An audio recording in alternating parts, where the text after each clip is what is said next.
Olá, meu nome é Felipe Martins de Oliveira e você está ouvindo a série Espiritualidade para Todos os Dias. A reflexão dessa semana encontra-se no seguinte texto bíblico, Atos 13, de 14 a 44, e corresponde à semana 16 do Guia Devocional no livro de Atos dos Apóstolos, cujo título é Viagens Missionárias de Paulo, de Antioquia da Pisídia a Derbe, parte 1. Vamos à leitura do texto bíblico. De Perge prosseguiram até Antioquia da Pisídia. No sábado, entraram na sinagoga e se assentaram. Depois da leitura da lei e dos profetas, os chefes da sinagoga lhes mandaram dizer: Irmãos, se vocês têm uma mensagem de encorajamento para o povo, falem. Pondo-se em pé, Paulo fez sinal com a mão e disse: Israelitas e gentios que temem a Deus, ouçam-me. O Deus de nosso povo de Israel escolheu nossos antepassados e exaltou o povo durante sua permanência no Egito. Com grande poder os fez sair daquele país e os aturou no deserto durante cerca de 40 anos. Ele destruiu 7 nações em Canaã e deu a terra deles como herança a seu povo. Tudo isso levou cerca de 450 anos. Depois disso, ele lhes deu juízes até o tempo do profeta Samuel. Então o povo pediu um rei, e Deus lhes deu Saul, filho de Quis, da tribo de Benjamim, que reinou 40 anos. Depois de rejeitar Saul, levantou-lhes Davi como rei, sobre quem testemunhou: Encontrei Davi, filho de Jessé, homem segundo o meu coração. Ele fará tudo o que for da minha vontade. Da descendência desse homem, Deus trouxe a Israel o Salvador Jesus, como prometera. Antes da vinda de Jesus, João pregou um batismo de arrependimento para todo o povo de Israel. Quando estava completando sua carreira, João disse: Quem vocês pensam que eu sou? Não sou quem vocês pensam, mas eis que vem depois de mim aquele cujas sandálias não sou digno nem de desamarrar. Irmãos, filhos de Abraão e gentios que temem a Deus, a nós foi enviada esta mensagem de salvação. O povo de Jerusalém e seus governantes não reconheceram Jesus, mas ao condená-lo cumpriram as palavras dos profetas que são lidas todos os sábados. Mesmo não achando motivo legal para uma sentença de morte, pediram a Pilatos que o mandasse executar. Tendo cumprido tudo o que estava escrito a respeito dele, tiraram-no do madeiro e o colocaram no sepulcro. Mas Deus o ressuscitou dos mortos e, por muitos dias, foi visto por aqueles que tinham ido com ele da Galiléia para Jerusalém. Eles agora são testemunhas dele para o povo. Nós lhes anunciamos as boas novas. O que Deus prometeu a nossos antepassados, ele cumpriu para nós, seus filhos, ressuscitando Jesus, como está escrito no Salmo 2: Tu és meu filho, eu hoje te gerei. O fato de que Deus o ressuscitou dos mortos, para que nunca entrasse em decomposição, é declarado nessas palavras: Eu lhes dou as santas e fiéis bênçãos prometidas a Davi. Assim ele diz noutra passagem: Não permitirás que o teu santo sofra decomposição. Tendo, pois, Davi servido ao propósito de Deus em sua geração, adormeceu, foi sepultado com seus antepassados e seu corpo se decompôs. Mas aquele a quem Deus ressuscitou não sofreu decomposição. Portanto, meus irmãos, quero que saibam que mediante Jesus lhes é proclamado o perdão dos pecados. Por meio dele, todo aquele que crê é justificado em todas as coisas das quais não podiam ser justificados pela lei de Moisés. Cuidem para que não lhes aconteça o que disseram os profetas. Olhem, escarnecedores, admirem-se e pereçam, pois nos dias de vocês farei algo que vocês jamais creriam se alguém lhes contasse. Quando Paulo e Barnabé estavam saindo da sinagoga, o povo os convidou a falar mais a respeito dessas coisas no sábado seguinte. Despedida a congregação, muitos dos judeus e estrangeiros piedosos convertidos ao judaísmo seguiram Paulo e Barnabé. Estes conversavam com eles, recomendando-lhes que continuassem na graça de Deus. No sábado seguinte, quase toda a cidade se reuniu para ouvir a palavra do Senhor.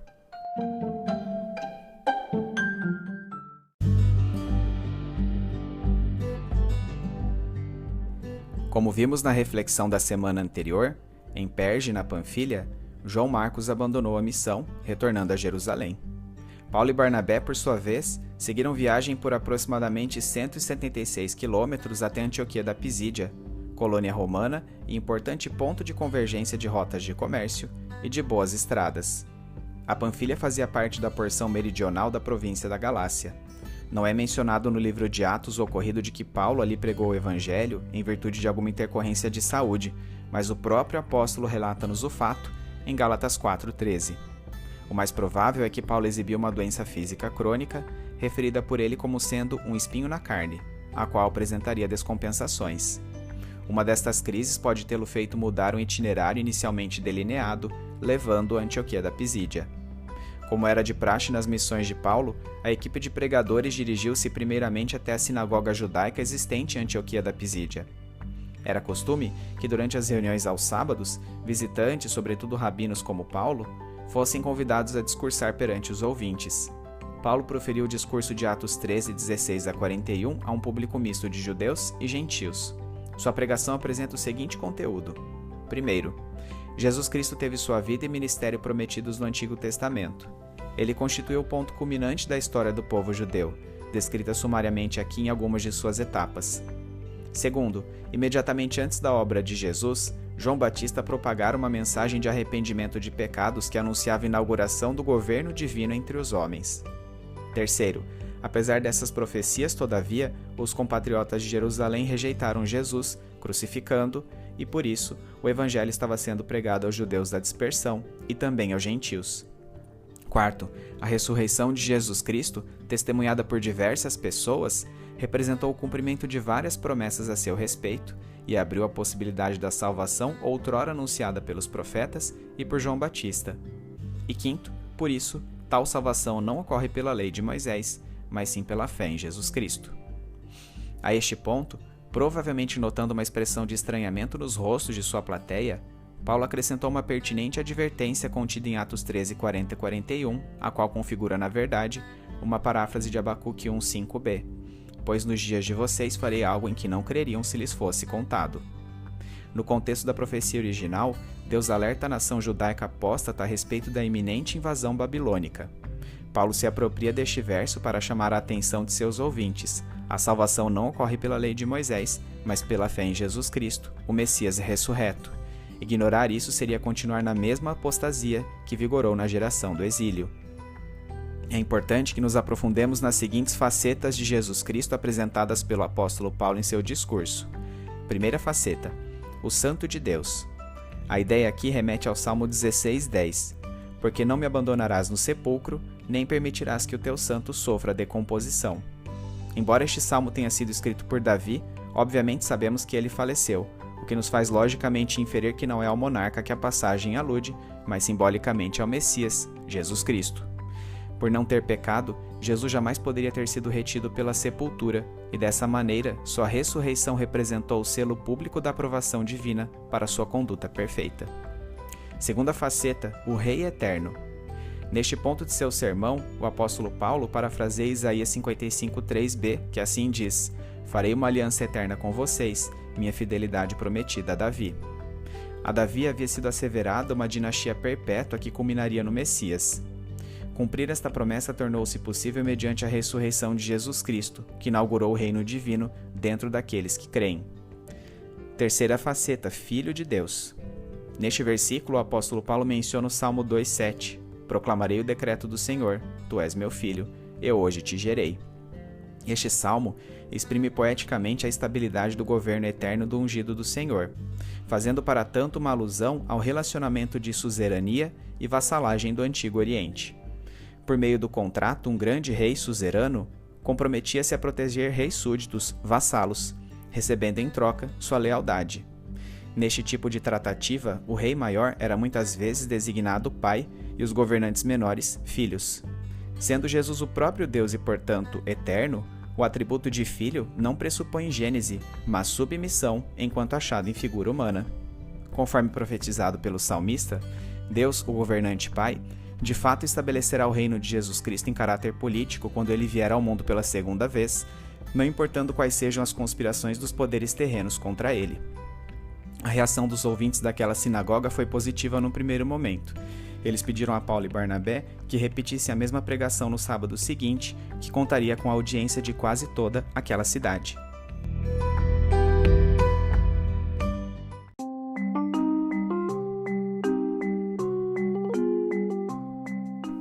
Aplicação prática.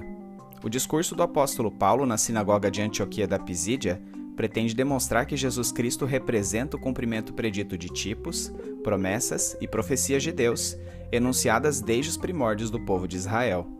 Por conseguinte, o cristianismo não é um ramo herético do judaísmo, mas representa seu desenvolvimento natural e o mecanismo pelo qual Deus tenciona abarcar toda a humanidade em seu plano redentor. Dentro deste plano, a lei mosaica trouxe conhecimento, mas não emancipação, da humanidade em relação ao pecado, ao contrário da suficiência do sacrifício empreendido pelo único que a cumpriu, Jesus Cristo, conferindo a condição de justo a todo aquele que nele crê.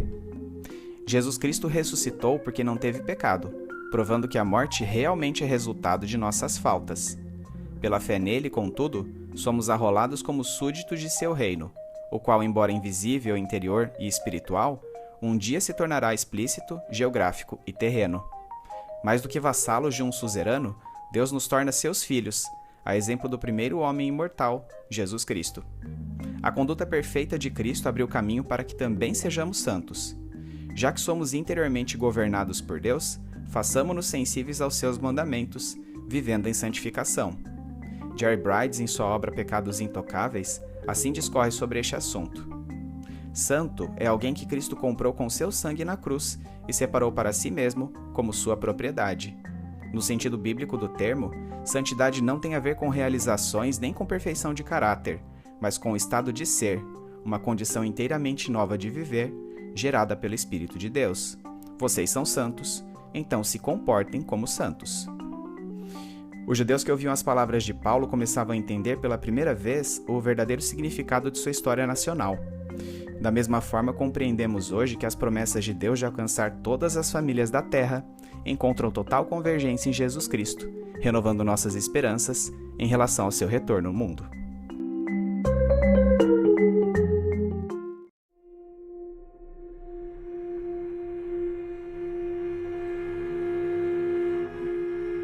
Trazendo da mente para o coração. É mais uma manhã de sábado em nossa sinagoga. A rotineira leitura da Torá transcorre-se de modo habitual, fluindo com trechos que já sabemos de cor. Nós, judeus, desde muito pequenos, somos ensinados a respeito de nossa história, costumes e leis, tendo as Sagradas Escrituras como base. Mesmo que não residamos na Judéia, guardamos essas práticas fielmente. Apesar de toda essa constância, entretanto, é preciso confessar que há trechos bíblicos bastante dissociados de nossa realidade. A nós, um povo que vive como estrangeiro, dominado pela opressão romana, como é possível conciliar as promessas de um reinado eterno a Davi? De que forma interpretaríamos a visão do salmista de um reino inabalável de nosso Deus, a despeito da conspiração dos demais povos? Se externadas, tais questões seriam mal interpretadas. Mas tenho certeza de que, assim como eu, muitos judeus fazem as mesmas perguntas. Acredito que tenha sido este o motivo de tanta comoção gerada pela presença deste rabino da Cilícia, que agora atende pelo nome de Paulo. Todos sabemos de sua curiosa história, de perseguidor de Jesus a destacado seguidor do movimento. Ouvimos a má fama deste Jesus durante nossas idas às festas em Jerusalém. Um herege, certamente, e por isso condenado à crucificação. Alguém dentre tantos messias que prometeram o cumprimento de todas as profecias sobre as quais lemos semanalmente, mas que se foi como todos os outros. Mesmo assim, meus companheiros e eu ouvimos atentamente o que Paulo tem a dizer. Sua introdução é como outros sermões e remete-nos a fatos óbvios a qualquer judeu comum, começando pela libertação da escravidão egípcia, passando pelas peregrinações do deserto, a entrada na terra prometida de Canaã e a instauração da monarquia israelita. No exato instante em que meus olhos tornavam-se pesados por suporem que seria mais uma dentre tantas pregações, contudo, uma surpresa. Paulo está afirmando que este Jesus, sobre cuja morte nós ouvimos, ressuscitou. Como isso pode ser possível? De que forma um morto poderia tornar a viver? Nossas escrituras apresentam indícios deste ensino? Paulo afirma que sim, e continua sua argumentação citando os Salmos e os profetas. Sua retórica direciona-nos à conclusão de que todas as promessas de libertação e reinado eterno cumprem-se neste Jesus, o Messias de Deus. Por meio de sua ressurreição, defende Paulo, temos acesso à salvação e ao perdão de nossos pecados. Espere um momento, eu sou judeu, e judeus são salvos pela lei de Moisés. Nela estão todas as ordenanças que devemos cumprir. Paulo objeta contrariamente, ninguém pode ser salvo pela lei. Sejam sinceros, quem de vocês segue todos os aspectos dessa lei? Se nos guiarmos por nossos méritos, estaremos condenados. Somente a fé em Jesus, o Filho de Deus, pode conferir ao homem gratuitamente a condição de justo. Expressões de espanto e um crescente burburinho instauram-se na sinagoga. Mas por algum motivo nossos corações se aquecem pelo sentido que finalmente observamos nas Escrituras quando as direcionamos para este Jesus a quem Paulo propaga. Queremos ouvir mais e convidamos o rabino para pregar novamente no sábado seguinte. qual será a reação de todos os que estiverem presentes?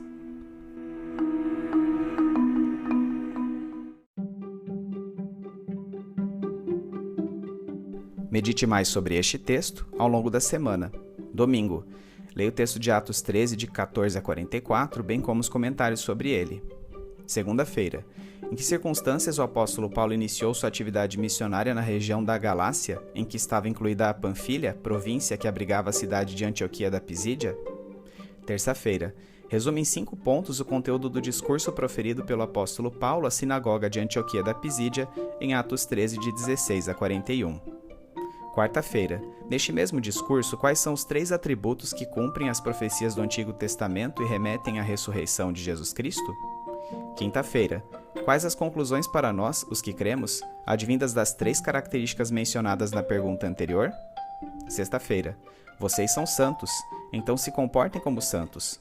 Coloque em prática as demandas de sua consciência em direção ao abandono de seus pecados.